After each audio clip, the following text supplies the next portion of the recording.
think you're good to go, Ryan. We good? Yep. Okay. We're live. All right. Thank you, Karen. All right. I'd like to call to order tonight's meeting, the Autonomy Region Conservation Authority, June 16th, 2020 at 5 p.m. We'll start with our land acknowledgement, where we respectfully acknowledge that we are on the treaty and traditional territory of Mississauga, Anishinaabe, and we offer our gratitude to First Nations people for their care of and teachings about our earth and our relations. May we honor those teachings. So I know we have regrets from Mr. Baldwin tonight, but I'd also like to acknowledge to everybody who isn't quite aware yet that this is Dan's last meeting, which is pretty special to say the least. You know, Dan came in with the whole dam and mill issue and has had to deal with COVID for the last couple of years, the amazing changes that have taken place in the government regs, you know, prepared us very well with the transition plan. And I think we are all going to miss your incredible professionalism, Dan. So thank you for the last 8-9 years now that you've been leading us through this. Thank you very much. Oh, Andy, if you had a word or two you want to throw on top. Well, thank you, Ryan. And yeah, I appreciate that. I had the privilege, and I put it that way, of serving with Dan as his chair for many, many years, most of his tenure. And there's a couple of words that come to mind when thinking about Dan. First of all is the word calm. I cannot enunciate the number of times of getting on the phone with Dan when there was an issue that was arising, and he was always calm and reasonable in his approach. It was a bit of a contrast in some respects, I guess, but it was nice. And the odd time Dan would call me and explain a challenge, and again in a very calm way. Dan, I think one of the things that was really appreciated is the way that you dealt with the board in the board meetings. You guided us, you nudged us, but you were also very open to new ideas that came from the board. And when the board made a decision, you carried them out. And the interesting thing was, I never knew for sure whether Dan was carrying them out because he believed wholeheartedly in them, or but because the board felt it was the right thing to do. Dan was able to find that balance. For me, I suspect for others too, Dan was a teacher. I learned a lot about conservation.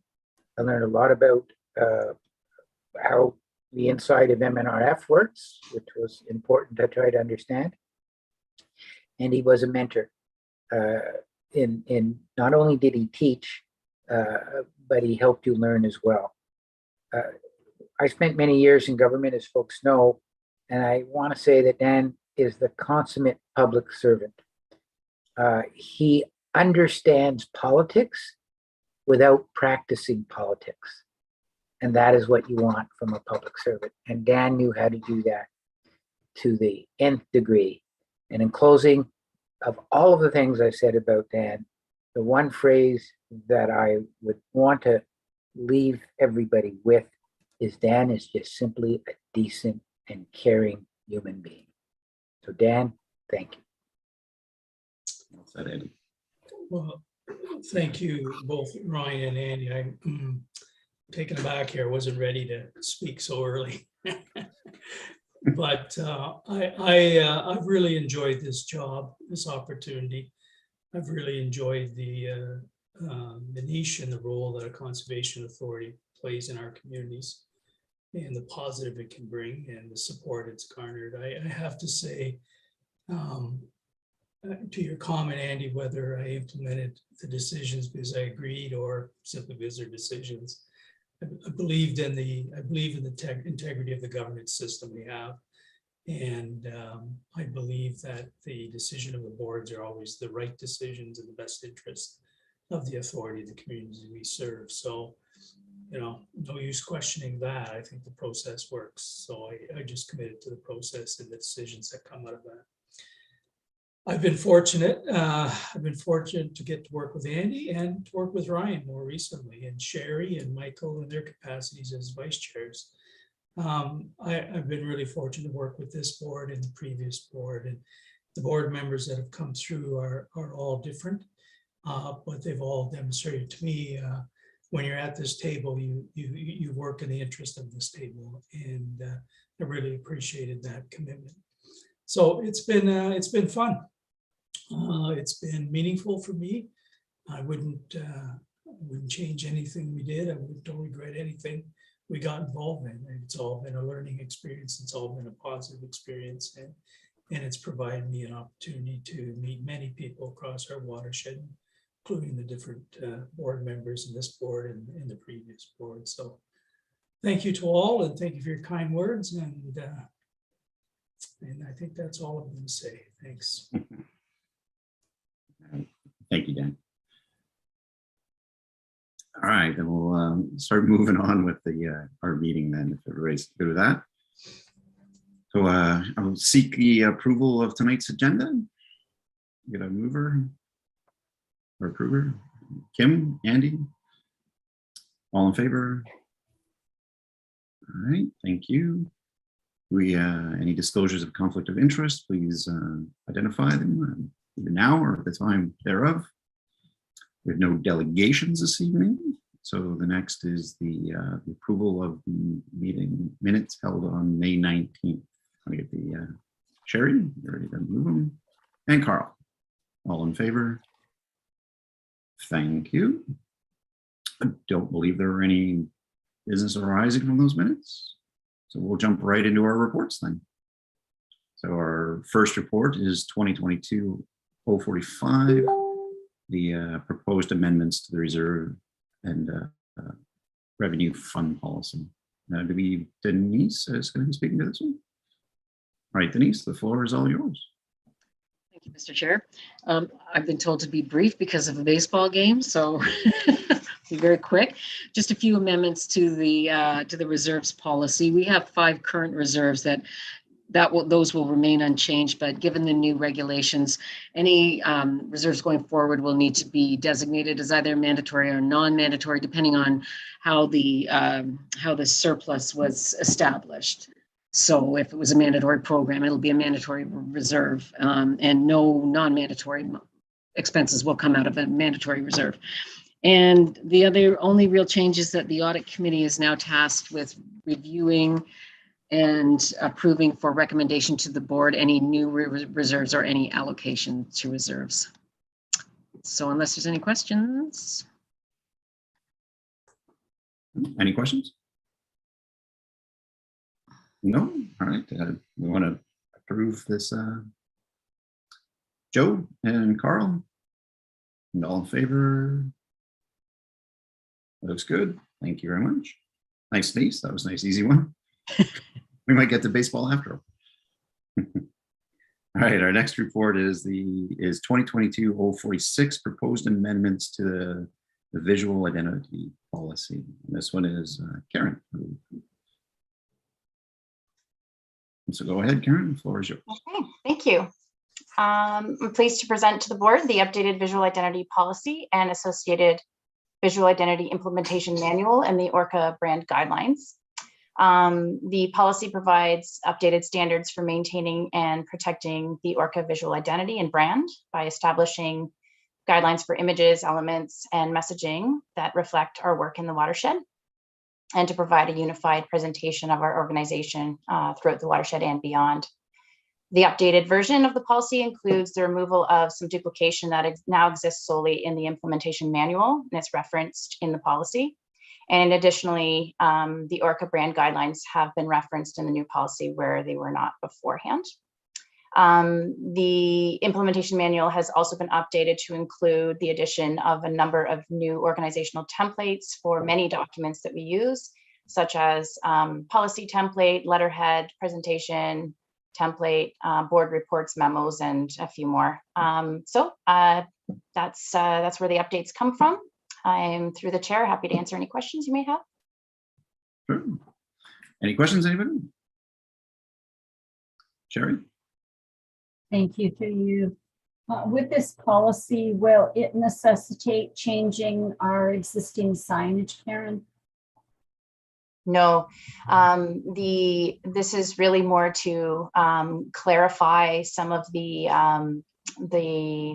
messaging, have it in one place instead of in several places, to update the manuals, to update the templates. And the new templates have been redeveloped to ensure that they are consistent. They include our current logo, and the brand guidelines are really established more for explaining our branding to external designers when we outsource some of the design process. So no, we do not need to change any of our current signage. We're still working on updating old signage, actually. So.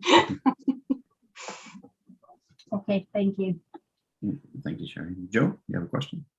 Thank you, Mr. Chair. Just a comment. Karen, this was a massive undertaking. The policy itself is reasonably straightforward. It's only 2 pages, but the attachment that goes along with that policy. To clarify, the attachment was just updated. Look, the implementation manual has been updated. It did exist prior to this. It just required some tweaking and some additional elements to be added. The brand guidelines document was developed in July 2019 when I arrived.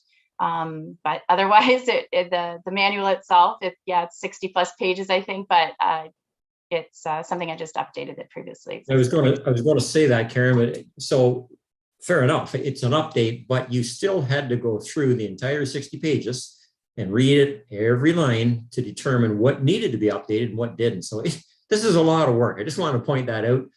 Thank you for getting through it. I'm sure that it took quite some time, but at any rate, the policy itself is reasonably straightforward, and I have no concerns with it. Thank you. Anybody else? No? Okay. I kind of want to reiterate what Joe had just said. It was an immense, looked like an immense amount of work, and as much as you're underplaying it. But the only other comment I would have is it took me a while to figure out where all the stuff is stored. And I think it was about halfway through the document, it actually tells you where the repository is. I don't know whether it makes sense that maybe put that right up at the beginning or something. It just seemed to be like in an odd spot. Like as I went through it, I thought, okay, well, I'm not going to recreate any of this stuff. If I was ever using it, I'd go to where it is, right? So that would be my only suggestion to that. Point taken. I can definitely move that up in the document and make it clear where the templates are being stored, and they are in one single location on our server. So I can definitely move them. That's excellent. And thank you very much, Karen, for all that work. Thank you. So we are ready to accept this report. And, Kim and Paula, and all in favor? Thank you. Great work again, Karen. All right, our next report is 2022-047, other programs, services, descriptions, and agreements. This, Dan, is for you. Yep, thanks, thanks. So there's a number of attachments, but let me set the context. We're asking our member municipalities to support with municipal levy 3 programs, and and these are category 3 programs, or there's something that the authority thinks is good to do to advance the purpose of the legislation. And in order to get funding support through a levy, we're required to have a cost apportioning agreement in place with each of the municipalities. So we've already kind of communicated this through our inventory. I've communicated this verbally with all my conversations with the municipal CAOs. And what we're trying to do here today is for the board to formally endorse the 3 programs and services. And you have a description sheet for 2 of them. The third one is your climate change strategy, which you've already endorsed. But you have a program description sheet for the land stewardship services and for the local water monitoring program. The sheets talk about the outcomes we're hoping to achieve, and it gives you a description of the nature of the activities. And the third product you have is a sample of what we're going to send to each of the municipalities that illustrates for them how these activities have historically occurred in their municipality. So that's Appendix C. It provides the description, it provides a map, and it provides in text form a description of the items that are on the map. So they can see that in their township, they've actually been the recipient of some of those services. Changes from municipality to municipality, but everybody will get the piece that's relevant to them. And Appendix D is the very basic cost apportioning agreement prepared by our lawyers. There's 3 or 4 things in the legislation regulation that have to be included. They are included. And we just like the board to endorse this. At the end of the day, this is only bringing in about $37,000 based on this year's budget. And it's apportioned as we normally apportion our levy. But we're seeking today formal endorsement of the program descriptions and seeking support that the chair of the CAO can sign these agreements once we get a confirmation back from each of the municipalities. That's just kind of work through it mechanically in an operational way versus try to bring everything in and every time we get a draft agreement together. So I bet I'll take any questions, Mr. Chair. Sure. Kim? Thank you, Mr. Chair, and through you to Dan. I think these are excellent presentations to the communities for these suggested programs. And I just had a couple of quick comments and observations. The program sheets for the local water monitoring program, Dan, I know when I read through it the first time, and I have a little bit of familiarity with it, and it doesn't talk about groundwater. And so I had to go back and look at the map and go, okay, I think groundwater is under provincial monitoring, and the sheet talks about surface water monitoring. Right. And I wonder if it'd be helpful for some of the communities just to maybe state that in the program sheet, just so that when you get to the map, you kind of know this is a provincial program and this is a local program. And so that was just one suggestion. The other was in the program sheet for the land use services. And there was an acronym there, ALICE. And I had to look it up because and it looks like a wonderful program with OFAH. But I wasn't familiar with that OFA ALICE partnership or even what ALICE stood for. So it is Alternative Land Use Services. And that was maybe just a sticky point about defining an acronym.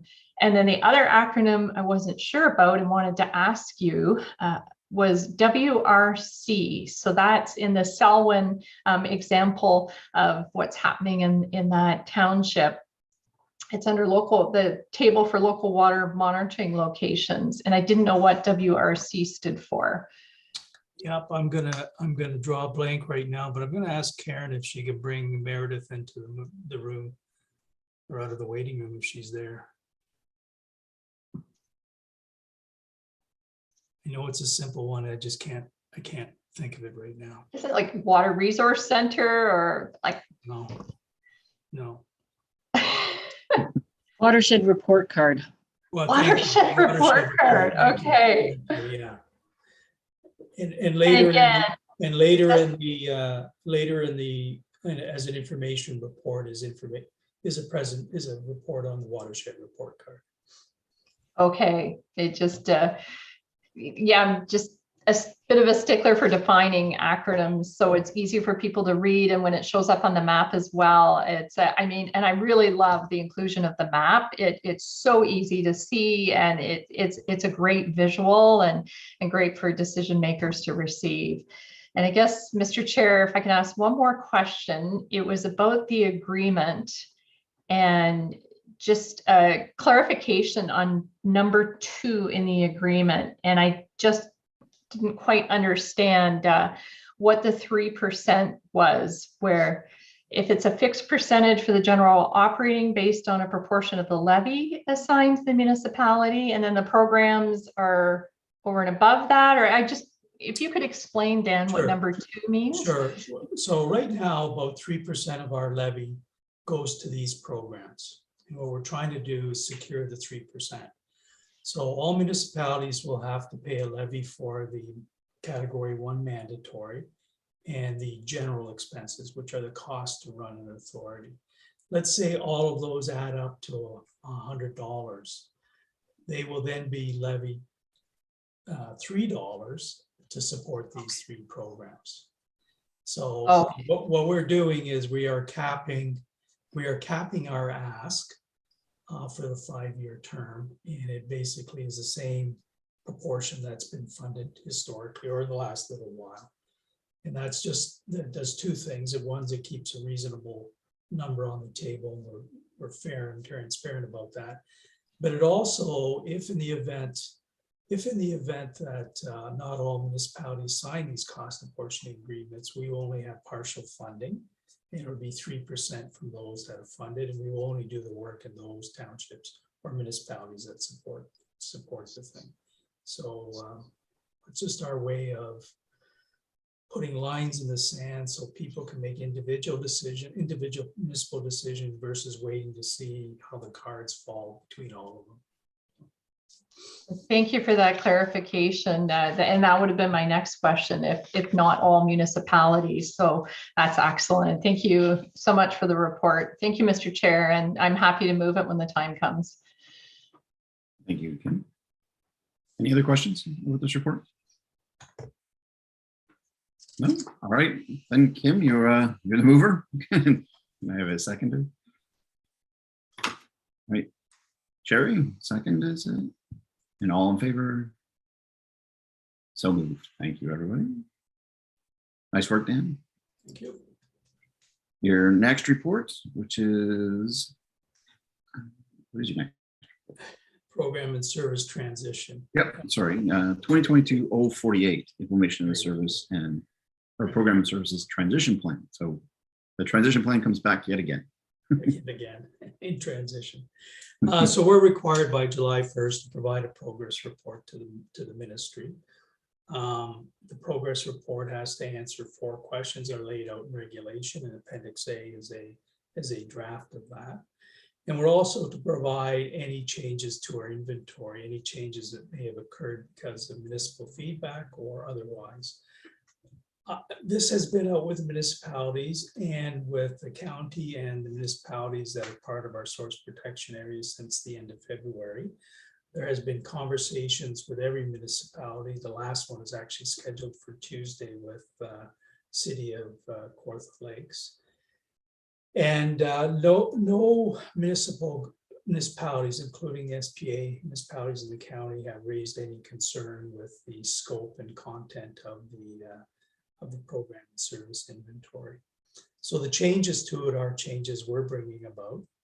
The first one is we've added the Lakefield Campground as a new Category 2 agreement based on the basis that both the board and the township have passed resolutions to enter into an agreement.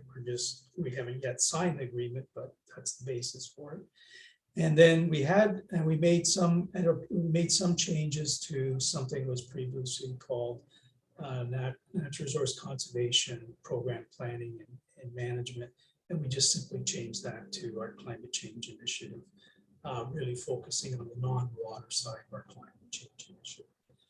And so all of that, the last thing that's changed is the structures changed a little bit, and that's based on the feedback the Ministry of the Environment and Conservation and Parks gave us. No new content in response to that, but simply changing the structure of the inventory to make it easier to understand, at least easier for them to understand.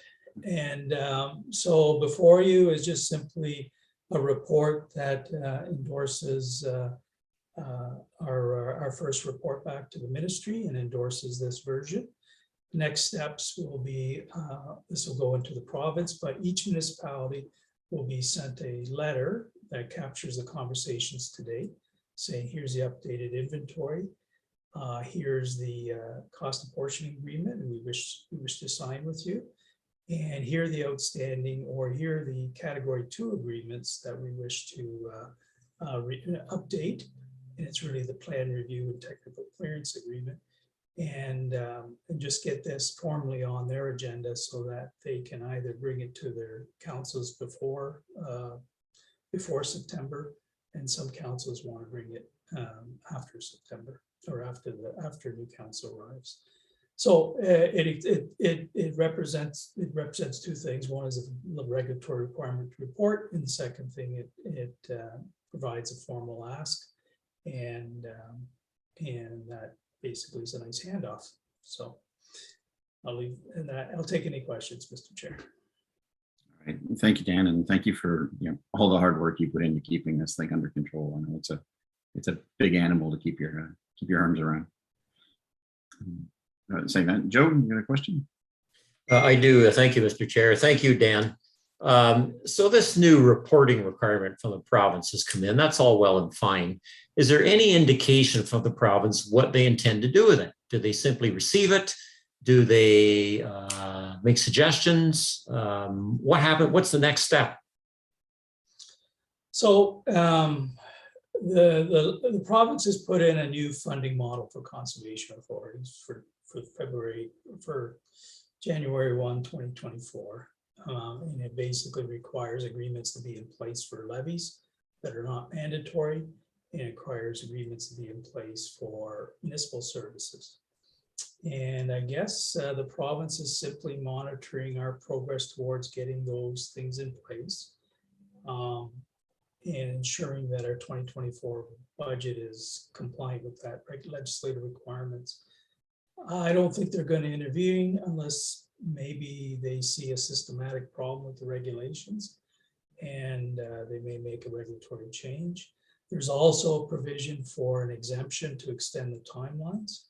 So I guess this would be the track record to demonstrate things are off the rail and not being fixed, and therefore substantiate any kind of request from any CA for an exemption to the timelines. So I think they're just monitoring our adherence to the requirements, and are keeping a candle underfoot here. That's probably what they're doing.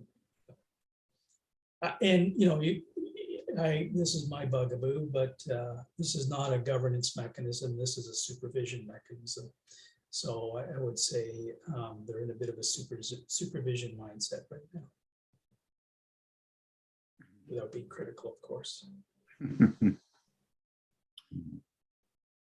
Director Zippel? Thank you, Chair Huntley. through you to Dan. Dan, the three Cat 3 services that we just discussed in the previous report, and they show up in the program and services inventory. They don't show up as new in this, and if you can just remind me that so there's no changes in those as they show up in this table. No, there's nothing new there.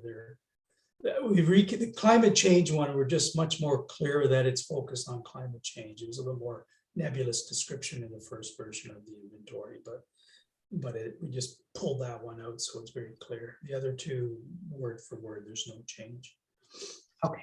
Okay. Thanks for that clarification. Thank you, Mr. Chair. No problem. Any other questions? Anybody want to move the report and accept the recommendations? Carl? Seconded is Mike. All in favor? Excellent, thank you. The next report is report 2022-049, which is the sale of part lot 23, concession 15 in the township of Cavan, Monaghan. Dan, you want to? Yeah, thank you. Pretty straightforward ask by the county and the township. They're removing a little used bridge that needs to be either replaced or removed. To make it safe, they need to create a turnaround at each end of the road. The road right away is insufficient in size, and they need a strip of land from us. I think it's 15 meters wide by some length long. I just don't recall right now. And it's been surveyed out. There's an attachment there, a reference plan, and we're able to use an exemption under the act that if we can sell land for municipal infrastructure or utility purpose, provided there's a resolution of council to receive that and or to request it or to approve the transfer rather. And we've been advised that the Township Kevin Monagle will receive a report on July 11th to obtain such a request or such a resolution. And with that, we can then process the transfer, and the land will then be in the ownership of the township, and the county will be able to remove the bridge and create the turnarounds. The alternate would have been to allow them to do that in some form of easement or letter of permission, which our lawyers have advised against, and or go to the minister, which would have taken 6 months to get approval. So we're working within the provisions of the legislation and the exemption provisions. It's a pretty straightforward ask. I don't think it has material effect on our holdings there, but it supports a public safety need, given the need to remove that bridge. So we're recommending we do this. Thank you, Dan. Joe, you got a question? Oh, thank you, Mr. Chair. Dan answered my question, but I do agree with Dan. It seems fairly straightforward to me. So when you're ready, I'll put forth a motion to receive the report and approve the recommendations. All right, thank you, Joe. So just to add a little bit to that too, I mean, in case anybody's interested, the bridge was due for repair quite a while ago, and they deemed not worthy of repair. That's kind of where we got into this whole situation. So the concept was there's better alternate routes around than repairing the bridge. So it was shut it down and stop the road and put the roundabout in. So that's how we got here. All right, so Joe, you're gonna move it. Who would like to second it? Andy, thank you. And all in favor? And we're good. Thank you very much. All right, and we move into reports for information. So 2022-050, Dan, your monthly report? Sure, it's pretty lean there, rather than I've been visiting a lot of offices. But during an election period, not much happens provincially. I guess one other piece of update information is yesterday we were advised by the Trans-Canada Trail that they're going to give us a grant of $61,500 for the Jackson Creek Trail. So we're about 83% funded on that project, and then when you throw in the donations to date, we're about 87 or 89% funded. Good. So we still got some fundraising to do, but we're getting a lot closer. And the only other thing on the Jackson Creek is we tendered the work and we did not get any bids, primarily because some of the construction companies were having a hard time finding a person or somebody to do the concrete work. There's a bit of concrete rehab on one abutment, and there wasn't enough time to fabricate and price fabricate and create the steel railing. So we're going to go back at it, breaking up the work into 3 tenders, and and just giving more time for the steel tender, and we're more confident we'll get bids.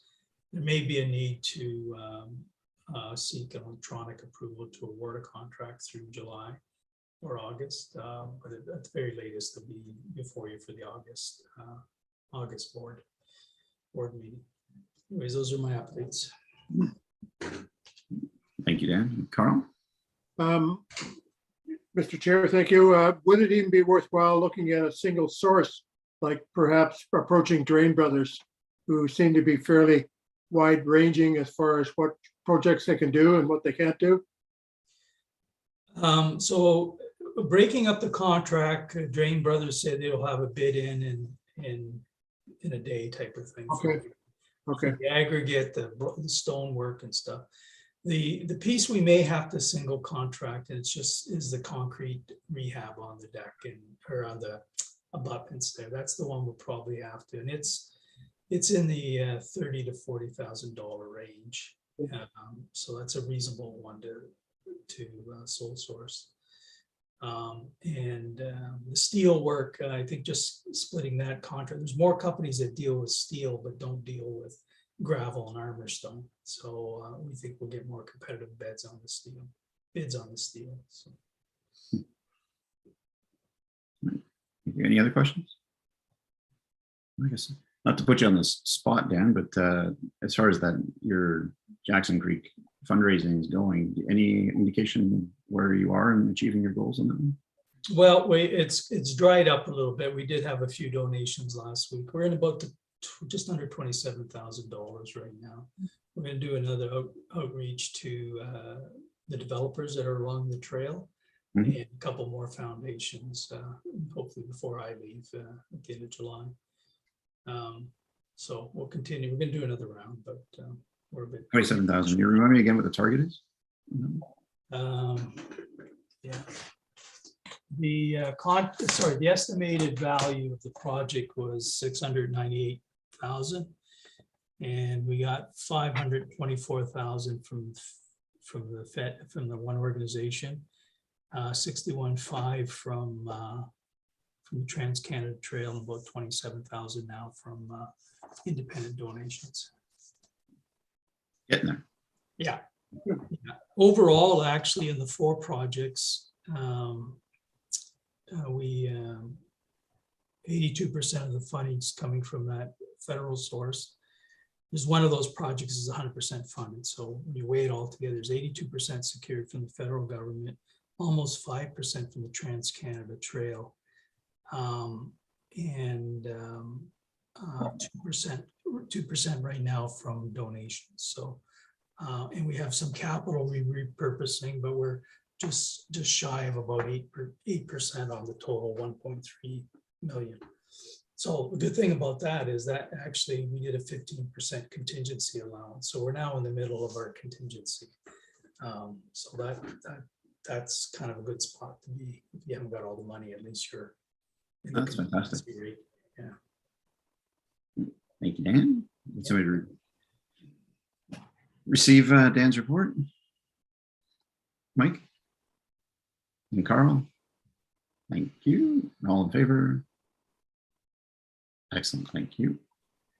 Next report, Dan, is 20-051, the watershed report card for the Right, WRC for WRC, for those of you who are paying attention. Yeah, I think Meredith is joining. There's Meredith there. So there are some members of the board that might not have been on the board or following us at the last time we released a watershed report card.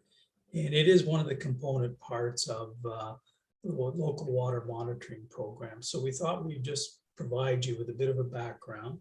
One is due next year, and then also link to that report, just the 2 previous report cards that we issue, and take any questions you may have on that. So maybe I'll probably said everything Meredith was going to say, but maybe I'll throw it over to Meredith now if there's anything else to say. Thank you, Dan. Through you, Mr. Chair. Good evening, everyone. You're correct. We are preparing to publish our 3rd watershed report card in 2023. So the data compilation is underway, and we do this aligned with all 36 conservation authorities. So we try to launch them on World Water Day, which is in March. And so you'll see that come out early next year. And I'd be happy to answer any questions you may have. Yes, Sherry, you have a question? I don't have a question, but this is an excellent tool that the public can get an idea of some of the things that our conservation authority does. And given our extreme weather that we're experiencing, it seems it's going to continue. I think it'll be of even more interest to our residents. So I wholeheartedly support this report. Thank you. Thank you, Sharon. Anybody else? No? No? Would you like to receive this report then, Sherry? All right, Sherry, and I get a seconder, Paula. Thank you. All in favor? Excellent. Thank you for receiving it. And our last report for information is 2023-0 22-052 legislation and registration, regulation implementations. Dan, back over to you. Well, this is the last report. It is very much so. I've previously reported to the board the nature of the legislative and regulatory changes. When they first came out with Bill 229 in December of 2019, I think. Many of the sections weren't proclaimed. They started to get proclaimed in months later. And then subsequent to that, as different batches of regulations were passed. So rather than kind of itemize every change section and where we're at with it, I thought I'd roll this up to a little higher grouping and conversation. Anything to do with governance, we're fine. Things that are tied to the program and service inventory and the transition stuff, you have a report on that. And then there's some sections we're still waiting for proclamation to occur. Anyways, again, this is a handoff piece. It's to assure the board that we are compliant with the changes where we had to be by a certain date. We are working to obtain compliance where the dates are before us, and we await the dates and the requirements for other things. So we're in a good spot. Excellent, Dan. Thank you for getting us to a good spot with your final report. Any questions about this? Can we just receive it then? I'll move it. All right. Thank you, Diane. Anybody else? Carl, or sorry, Joe? You good? All right. All in favor? Thank you, everybody. That's it for our reports. We got correspondence and media coverage. If anybody wants to bring any of that forward for discussion. Not seeing anything, then shall we receive correspondence and media? Paula and Joe, or is that the question? Joe? Yes, you do. Has the motion been moved and seconded? You can second it. I don't want to jump in there. Nope. Hey, Carl, are you going to second it? Sure. All right, seconded. For discussion then, Joe. I just had a question about, before we call the vote. Do we still have trails, Dan, that are closed or partly closed due to the recent windstorm? Yes, so there were, well, we've had contractors out this week, so I could be a bit off here, but we did have a few at Haroldtown Conservation Area that were still closed. And at Warsaw, we had kind of the middle portion of trails you can access from both ends, but that you couldn't do the complete through route. There's bits and pieces of trails, but virtually all the properties are open now. All right. I guess that could have been open forum, but we'll vote now on receiving the media coverage. All in favor? Great, thank you. So open forum. Anybody have anything else they want to bring up? All right then. Just need a motion then to move us to close. Sherry and Seconded. Oh,